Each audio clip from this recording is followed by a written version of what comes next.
William Thornton Rickard Fox January 12, 1912, October 24, 1988, generally known as William T. R. Fox or W.T.R. Fox, was an American foreign policy professor and international relations theoretician at the Columbia University 1950-1980, emeritus 1980-1988. He is perhaps mostly known as the coiner of the term superpower in 1944. He wrote several books about the foreign policy of the United States of America and the United Kingdom and its predecessor the British Empire. He was a pioneer in establishing international relations, and the systematic study of statecraft and war, as a major academic discipline. National security policy and an examination of civil-military relations were also focuses of his interests and career. He was the founding director of Columbia's Institute of War and Peace Studies and held the position from 1951 to 1976. Early life and early career. Fox was born and grew up in Chicago. He attended Haverford College, graduating Phi Beta Kappa with a B.S. in 1932. He then obtained his master's and Ph.D. degrees at the University of Chicago, in 1934 and 1940, respectively.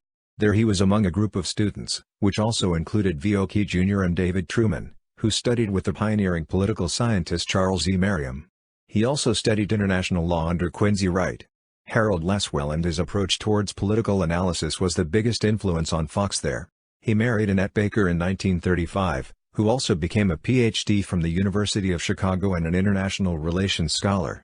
They had 2 children together and sometimes collaborated on academic work as well. Fox initially taught as an instructor at Temple University from 1936-41 and Princeton University from 1941-43. He joined Yale University in 1943 and became an associate professor there in 1946. He was associate director of the Yale Institute of International Studies from 1943 to 1950. The director there, Frederick S. Dunn, who held that international relations was politics in the absence of central authority, was another important influence on Fox. Fox coined the word superpower in his 1944 book The Superpowers: The United States, Britain, and the Soviet Union, Their Responsibility for Peace, to identify a new category of power able to occupy the highest status in a world in which, as the war then raging demonstrated, states could challenge and fight each other on a global scale. According to him, there were at that moment 3 states that were superpowers: the United States, the Soviet Union, and the British Empire. The book forecasts the directions that Soviet-American relations would take if the powers did not collaborate, but also made an effort to explore feasible opportunities that leaders might have to forestall that future. Fox was part of the international staff at the 1945 United Nations Conference on International Organization, the San Francisco meeting that led to the creation of the United Nations Charter. He was one of the contributors to Bernard Brodie's landmark 1946 volume The Absolute Weapon: Atomic Power and World Order, where he recognized with Brodie that the future nuclear standoff between the U.S. and USSR would become focused on the fear of mutual destruction, but in his portion explored ways that international agreements to limit or control nuclear weapons might improve matters. Fox came away from his activities during this period convinced that the framing of international relations theory should be around the proposition that, if man is to have the opportunity to exercise some measure of rational control over his destiny, the limits of the possible and the consequences of the desirable both have to be investigated. Columbia years and organizational positions. Fox joined the Columbia faculty as a full professor in 1950. Later, he became the James T. Shotwell Professor of International Relations from 1968-72, the Bryce Professor of the History of International Relations from 1972-80, and Bryce Professor Emeritus after that. Upon the request of President of Columbia Dwight D. Eisenhower, in 1951 Fox became the first director of the university's Institute of War and Peace Studies, a position he would hold for 25 years. Fox said that the new institute would focus on security studies and that its aim was to find a road to security with the most peace and the least war. Early areas of focus for the institute were civil-military relations and the Cold War and nuclear strategy. These areas, and especially the first, were of particular interest to Fox. Meanwhile, Fox remained focused on developing the academic discipline of international relations theory and was one of the key influential figures in discussions about that theory during this period. Under the leadership of Fox, the Institute of War and Peace Studies became a viable operation. John A. Kraut, dean of the graduate faculty, said after 10 years had gone by that the institute had done a great deal of fine work. One emphasis of the institute was in research, and by 1986 nearly 70 books had been published in connection with the institute.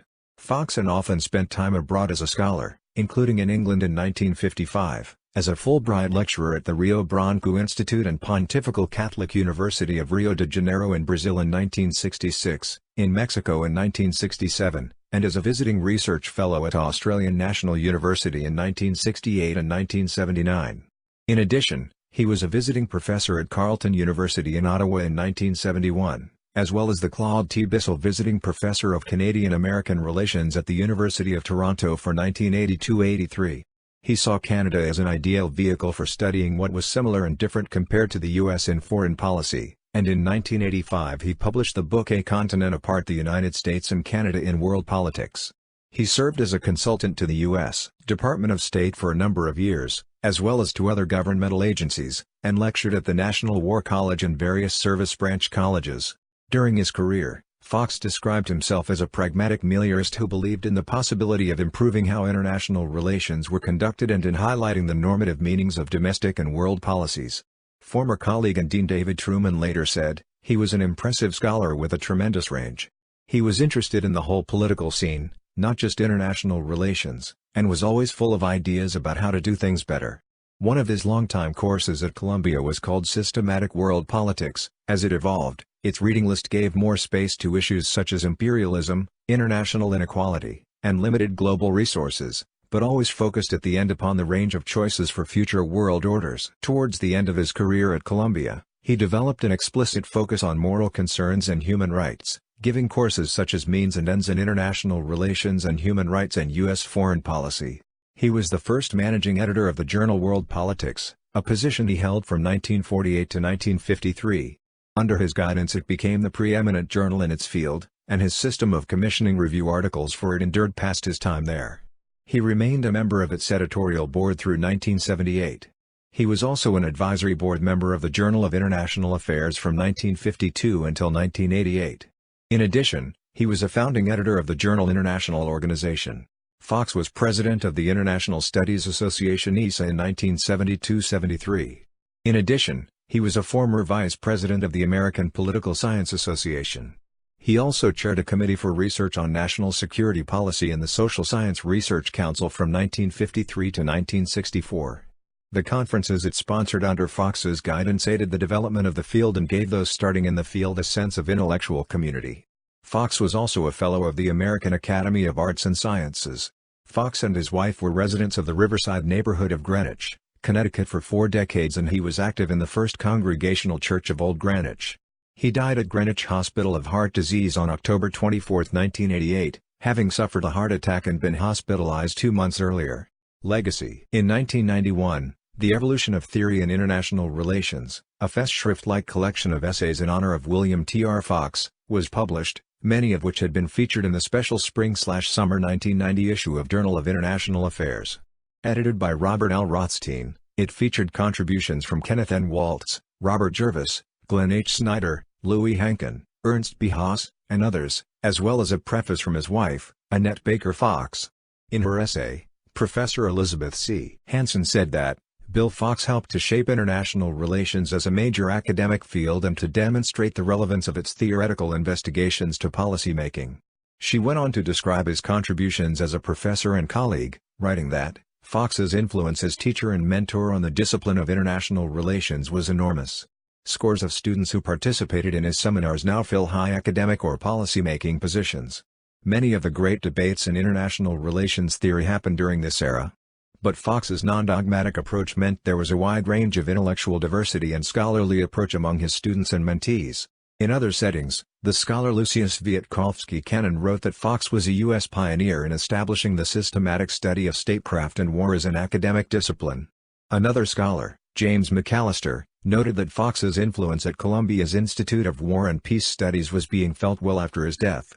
Two-time National Security Advisor Brent Scowcroft recalled of his time at Columbia's graduate school in the early 1950s, "My guiding star was William T.R. Fox, who had a really fine strategic mind, and I was fortunate to have him to guide me. He's probably the one person who stands out in my mind as having shaped the way I thought."